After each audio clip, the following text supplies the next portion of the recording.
Hello, May Flaum here, and I'm really excited to bring you today's tutorial because we're going to be making a Halloween mask, and the ScanNCut is really going to make this a lot of fun. So the first step that I'm going to do is I'm really going to take a moment and take a look at my mask, the material, the shape, and get myself some rough sketches, ideas, and some sizing on what I think I'm probably going to want here. That's going to help me size out what I cut from the ScanNCut. The next step here is I'm going to go ahead and go into my ScanNCut, and I'm going to pick a basic pattern. I'm going to start with a circle. So what I'm doing right now is making a stencil. I'm going to make, just from clear plastic, you can make a stencil from paper, from Official Brothers ScanNCut stencil material, which is available for purchase separately. There's a lot of different things you can make a stencil out of. I'm using clear plastic, and I'm picking a star and a circle, and I'm going to size these very small because I want this to be kind of a textural element in the background of my mask. That's my idea, that's my concept. So to get this accomplished, what I'm actually doing is I'm picking a couple different stars, and I'm going to put them at different sizes, slightly different sizes, so that I have options, as well as my little circle. And I'm going to move these a couple inches apart and kind of more in the center because I want to have space around these so that when I use my material and paste with the stencils on these, there is enough room that I can use these independently. Now, once I have everything where I want it, we're just going to go ahead and go OK and click into cut.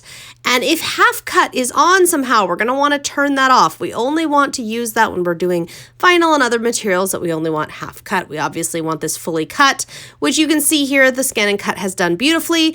The next step is to pull out my mask, and you can use any kind of paste. A thick acrylic paint will work. Modeling, paste type mediums, gel mediums, and you're just going to apply, and then remember that you can wipe it off after each use. So you can clean it off to keep things nice and clean. You're also going to want to allow these areas to dry so that you don't press your stencil over an area that has a design and then create a smudge. You don't want to do that. So plenty of dry time and, of course, working carefully there. Then once you are completely done and you have everything on there, I'm going to go ahead and put a base layer of paint. Now for this mask, I'm using black. You don't have to. You could use any kind of acrylic paint that you would like, or you could skip that step entirely if you're happy with both your mask base and also with whatever you stenciled with. Once this is totally dry, and yes, we definitely, a lot of dry time on this project. Now I'm going to move into some other phases of embellishments on my ScanNCut before I finish assembling this mask. So the first thing I'm doing is looking at my built-ins. I have some great Halloween patterns built in here. So I'm going to start with my bat and size it down. I'm actually going to make several cardstock bats. So I'm upping the number of these, and then as always, I can go into the edit screen. I can go into object edit, and I can change the size, I can change the quantity, I can change whatever it is that I want to change about these bats or any design whatsoever until they suit my project needs or until they look the way I want them to look. So as you can see, I'm increasing the number, I'm moving them around on my mat here and on my screen, I suppose I should say, and making sure that I like how everything is.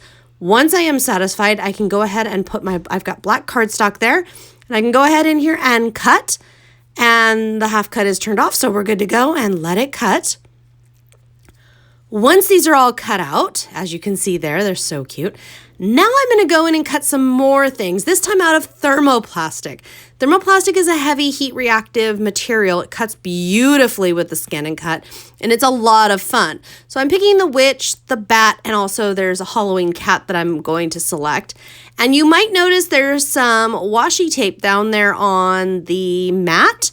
That is because this is a super heavy weight material for the mat. It cuts beautifully, but I find that if I just on the sides and the top have that washi tape down there, it just ensures that the material will not pop up during cutting.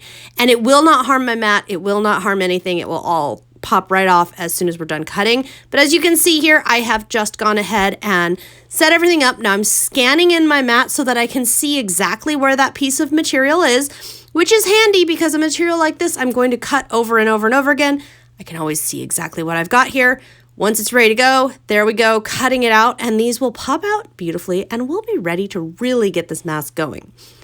As you can see here, it did indeed do a great job. I've got my witch, my bat, and my cat. Now what I'm going to need to do is decide where I want these, and then I'm going to need a heat tool to set them, because this material, it gets soft when it is warm, and then it hardens when it cools. So that means we can soften it with a heat tool, which I'm going to do right now, as you see here. And then once it's soft, if I want to add any texture, for example, I have a little metal tool that I like to add little dots and dashes and things to my thermoplastic. You can see there as it softens, you're going to see it kind of form onto the mask, kind of melt into it, if you will.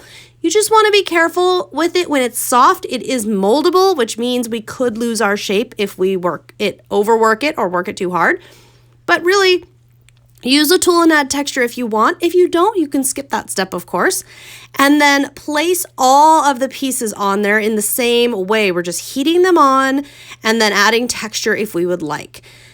Then another layer of paint. So a second layer of paint goes on and allowed to completely dry. Just a tip, once that thermoplastic is on, no more heating or speeding up with a heat tool. But what we can do is get out our paintbrush, nice dry paintbrush here, and then we're going to dry brush on different colors of paint. Now you can use as many or as few. You can see I'm sped up here a little bit just to show you, for example, here what we're doing. You can start really light. That's what I recommend. And then come in and add more. I also recommend really fast strokes here. You don't want to go slow. You want to go fast and just very lightly get paint on. And what you're going to see is any texture from your stenciling, from your thermoplastic, from the way you applied the paint on this mask, it is all going to pick up. It is all going to show up now during this phase. So I am just picking up my various colors and adding them on. You can pick as many colors or as few colors as you like. And just a reminder, if you ever don't like it, you can always just add more black paint and start over. Then once we're done here, I have some tulle that I have hot glued onto the back. And now if you recall, we did cut some cardstock bats. I'm going to start gluing those with hot glue onto the front here, and maybe a few pearls or sequins or other little bits and pieces. You can add anything you would like to this mask. If you would like, maybe it's a very glamorous mask and you would like to add more pearls or rhinestones or whatever you would like. This is the time to do it. Now that it's all painted and we are just finishing up with any finishing touches here, as you can see with that tulle and with all those textures and colors, I just adore how this mask turned out. And it was so much fun to make, and the ScanNCut really did make it easier. And now the only thing left to decide is which of my daughters gets to wear it for Halloween. Thank you so much for tuning in. I wish you very happy crafting, and be sure to stay tuned for more crafting inspiration and tutorials.